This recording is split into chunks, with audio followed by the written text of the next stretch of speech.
Class 10।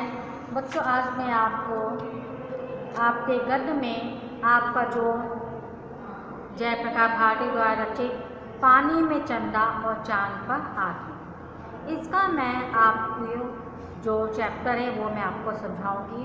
उससे संबंधित जो आपको प्रश्न उत्तर होते हैं, व्याख्या होती है, रेखांकित अंश की व्याख्या होती है, वो आपको अपने फेयर कॉपी में करके क्लास ग्रुप में सेंड करना होगा। जैसा कि सबको पता है, जो बुक के पीछे जो रेखांकित अंशों की व्याख्या होती है वो हमें कॉपी में करके क्लास ग्रुप में सेंड करनी होती है। वैसा ही आपको आज मैं पानी में चंदा और चांद पर आदमी की व्याख्या में आपको समझाऊंगी। बच्चों, दिनांक 22/2022 क्लास 10 हिंदी पानी में चंदा और चांद पर आदमी। ये ऐसे टीका सीढ़ी नंबर 13 और 14 है। पानी में चंदा और चांद पर आदमी, जो कि आपको जयप्रकाश भारती के द्वारा रचित है, जिसका जीवन परिचय मैं आपको लिखा चुका हूँ। तो दुनिया के सभी भागों में स्त्री और पुरुष सभी रेडियो में कान सटाए हुए बैठे थे। जिनके पास टेलीविज़न नहीं थे वह उसके पर्दे पर आके गिराए गए। टेलीविज़न जिनके पास नहीं थे वह रेडियो पर कान सटाकर बैठे हुए थे। यहाँ तक कि मानवता के संपूर्ण इतिहास सर्वाधिक रोमांचक घटना के एक एक पल के वह भागीदार बने हुए थे। वह उत्सुकता से और कौतूहल से अपने अस्तित्व से बिल्कुल बेखबर थे। युग युग से किस जाति और देश से चंद्रमा तक पहुँचने के सपने नहीं संजोए, आज इस धरा के ही दो मानव उन सपनों को सच करने के लिए कृत संकल्प हुए थे। कहते हैं ये इतिहास का सबसे बड़ा दिन था कि उस चंद्रमा तक पहुंचने के लिए अनेक लोगों ने सपने संजोए हुए थे, परंतु आज उन सपनों को सच करने के लिए और दिखाने के लिए इस पृथ्वी से ही दो मानव उस चंद्रमा पर पहुंचने का कृत संकल्प किए हुए थे। उसी की घटना को सुनने के लिए, उसको देखने के लिए सभी लोग रेडियो से कान सटाए हुए थे, यहाँ टेलीविज़न में उसको देख रहे थे। उस दिन सोमवार था, 21 जुलाई 1959 को बहुत सवेरे यानी प्रातःकाल ही ईगल नामक एक चंद्रयान था, चंद्रयान का नाम ईगल था। उस पर नील आर्मस्ट्रांग और एडविन एल्ड्रिन को लेकर चंद्र तल पर उतर गया। चंद्रयान धूल उड़ाता हुआ चंद्रमा के जलविहीन शांति सागर में उतरा। भीतर यानी भारतीय समय के अनुसार उस समय 1:47 हुआ था। उस समय पहली बार मानव उस चंद्र ग्रह पर उतरा था। उस असीम अंतरिक्ष को चीरते हुए इस पृथ्वी से 4 लाख किलोमीटर दूर उस चंद्रमा पर पहुंचने में मानव को 102 घंटे 45 मिनट और 42 सेकंड लगे थे। अपोलो 11 को कैप कैनेडी से बुधवार 16 जुलाई 1969 को छोड़ा गया था। इसमें 3 यात्री थे, एक कमांडर नील आर्मस्ट्रांग, दूसरा माइकल कॉलिंस और तीसरा था एडविन एल्ड्रिन। उस समय चंद्रमा की कक्षा में चंद्रयान मूल यान यानी कोलंबिया से अलग हो गया और उसके बाद वह चंद्र तल पर उतर गया। और जो समय जो माइकल कॉलिंस था वो मूल यान में 69 यानी 96 किलोमीटर की ऊंचाई पर निरंतर चंद्रमा की परिक्रमा में चंद्रमा के चारों ओर घूमता रहा। उस समय नील आर्मस्ट्रांग ने उस समय जो पृथ्वी का चंद्र तल से जो पृथ्वी दिखाई दे रही थी उसका वर्णन किया है कि ये बहुत बड़ी, चमकीली, सुंदर दिखाई दे रही थी। यहाँ जब वो चंद्रमा को पहुँचा तो उसे पृथ्वी बहुत ही सुंदर और चमकीली और बहुत ही बड़ी दिखाई दे रही थी। एल्ड्रिन ने भय भोकर कहा कि ये सुंदर दृश्य है, सब कुछ सुंदर है। उसने कहा कि जब हम उतरे तो उससे कुछ ही दूरी पर बैंगनी रंग की चट्टान देखी। चंद्रमा की मिट्टी और चट्टानें उस समय सूर्य की रोशनी से चमक रही थीं और यही एक भव्य एकांत स्थान है। यानी कि वहाँ जब वो चंद्रयान पर यानी चंद्रमा पर उतरे तो वहाँ पर जो चंद्रमा की मिट्टी और चट्टानें सूर्य की रोशनी से चमक रही थी। चंद्रयान ठीक स्थिति में है। ये निरीक्षण करके हम लोगों ने कुछ खा पिया और सुस्ता लेने के बाद जो नील आम्रस्थान था वह चंद्रयान से बाहर निकला। चंद्रयान की सीढ़ियों से वह धीरे धीरे नीचे उतरा और उसने अपना बायां पैर चंद्र तल पर रखा और अपना दायां पैर अपने यानी कि चंद्रयान पर ही रहने दिया। यानी सबसे पहले उसने पहला यानी अपना बायां पाँव चंद्रयान पर रखा। उस समय जो आम्रस्थान था उसने दोनों हाथों से उसके पकड़े हुआ था और वो उनको लगता था कि वैज्ञानिक चंद्र को जैसा समझते रहे हैं वह बिल्कुल उससे भिन्न है। जब उन्हें पूरी तरह आश्वासन हो गया तो फिर उन्होंने आसपास कदम रखे और चंद्र तल पर पांव रखने के लिए कहा।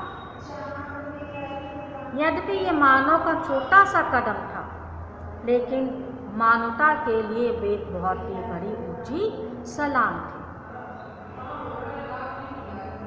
और वहाँ पर पहुँच के उन्होंने वहाँ का चंद्र धूल का एक तात्कालिक नमूना जेब में रख लिया और उन्होंने टेलीविज़न कैमरे को त्रिपाद पर जमा दिया। यानी उन्होंने वहाँ पर कुछ फोटोएं खींची और वहाँ की मिट्टी को उन्होंने जेब में रख लिया। अरबों डॉलर खर्च करने यानी चंद्र तल पर पहुँचने के लिए उस समय अरबों डॉलर खर्च किया गया था और उन दोनों चंद्र विजेताओं का यानी जो चंद्रमा पर पहुँचे थे उन दोनों ही विजेताओं को चंद्रमा के चट्टानों और मिट्टी के नमूने लेने थे। कई जगह के उपकरण भी वहाँ उपस्थित स्थापित करने थे जो बाद में भी पृथ्वी पर वैज्ञानिक जानकारी भेजते रहे। यानी कि अरबों डॉलर खर्च करने के बाद उनको वहाँ भेजा गया था और वहाँ से उन्हें वहाँ के नमूने लेने थे और साथ ही वहाँ पैसे कुछ वैज्ञानिक उपकरण भी रखने थे जिससे कि वह वहाँ की जानकारी प्राप्त करते रहे। और चंद्र विजेताओं ने उन दोनों ने वहाँ चंद्रमा पर भूकंप मापी यंत्र भी स्थापित किया था जिसे रेसर परावर्तित रखा। उसके बाद 1969 में पृथ्वी ग्रह के मानव चंद्रमा के स्थान पर उतरे। हम यहाँ सारी मानव जाति के लिए शांति की कामना करने के लिए आए। मानव पर चंद्रमा पर उतरने का ये सर्वप्रथम प्रयास होते हुए भी असाधारण रूप से सफल रहा। यद्यपि हर क्षण हर पग पर खतरे थे। चंद्र तल पर मानव के पांव के निशान उसके द्वारा वैज्ञानिक तथा तकनीकी क्षेत्र में भी की गई असाधारण प्रगति के प्रतीक थे। जिस क्षण डगमग करते मानव के पग और धूल दूषित अनछुई सतह पर पड़े तो मानो वे हजारों लाखों साल से पालित पोषित सैकड़ों अंधविश्वासों कपोल कल्पनाओं पर पद प्रहार ही हुआ। कवियों की कल्पना के सलोने चांद को वैज्ञानिकों ने बदसूरत और जीवनहीन करार दे दिया था। भला अब चंद्रमुखी कहलाना किसे रुचिकर लगेगा।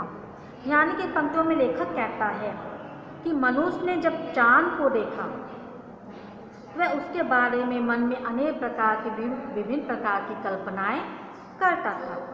ये बात के वर्तमान समय की नहीं बल्कि हजारों वर्ष पुरानी ये बात है। वैसे इतनी प्राचीन जितना कि स्वयं मानव का मानव बनना। उसके मन में पृथ्वी पर रहने वाले मानव के मन में उस चंद्रमा को देखकर अनेक प्रकार की कल्पनाएं थी और अनेक प्रकार के अंधविश्वास उन्होंने पाले हुए थे। किंतु जब संयुक्त राज्य अमेरिका के द्वारा निर्मित उस चंद्रयान के सफलतापूर्वक चंद्रमा की सतह पर उतर जाने से मानव ने पहली बार जगमगाते अपने कदम उस चंद्रमा की सतह पर रखे तो उन यात्रियों के चंद्र प्रहार से चंद्र तल पर जो अनेक अंधविश्वास था और अनेक निराधार कल्पनाएं थी उसको लेकर वह चकनाचूर हो गई। हमारे देश में नहीं, संसार की जो प्रत्येक जाति थी उन्होंने चंद्रमा के बारे में अनेक कहानियाँ गढ़ी। किसी ने उस रजनीपति माना तो किसी ने उसे रात्रि की देवी कहकर उसे पुकारा। किसी वियोगिनी ने उसे देवदूत माना तो किसी ने उसके पीलेपन से शुद्ध होकर उसे बूढ़ा और बीमार समझा, या चंद्रमा को बूढ़ा और बीमार समझा। और बालक श्री राम चंद्रमा को खिलौना समझकर उसके लिए मचलते थे तो सूर्य जी ने श्री कृष्ण भी उसके लिए हट करते थे। बालों को शांत करने एक ही उपाय था, उन्होंने चंद्रमा की छवि को पानी में दिखा देना।